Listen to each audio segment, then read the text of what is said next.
Okay guys, for today's video papuntahan tayo sa ating trabaho. Kahapon di tayo nakapag-upload ng long form video kaya kinuhanan tayo ni Mita ng advertisement. Mga video natin wala nang mga advertisement kaya maggawa tayo ngayon ng long form video.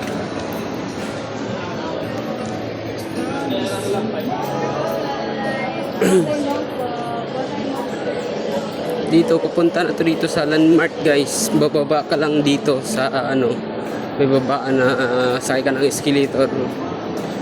Dito tayo sa shortcut kasi pag sa labas tayo dadaan sobrang init. Pag sa mall malamig. So ito guys, dito tayo dadaan. Kahapon guys, nagtaka ako guys yung mga videos ko wala ng advertisement kinuha ni Mita kasi mga short video na yung in-upload ko pang reels.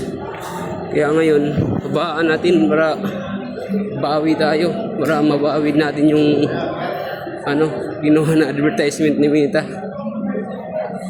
Nagtampo guys, dito guys yung lugar na dito yung madalas bintahan ng mga may sales na mga bintahan guys. Diyan may mga promo na mga sales, diyan sila magdi-display.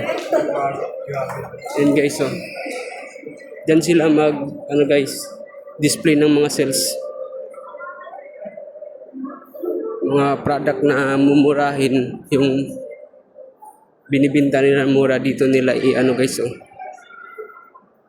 Dati dito ako bumibili ng mga gamit tsaka mga damit o pantalon kasi nakasale dito. Pag dito nakalagay, dito sila maglagay ng event baga. So ngayon punta tayo dun sa landmark. Dito tayo dadaan puntang trabaho kasi hindi mainit dito. Di tulad sa labas sobrang init. Dito fresh na fresh ka pa rin pagdating sa trabaho. Okay guys, parang mahaba na. Dito ko na tatapusin. Thank you for watching. Bye bye.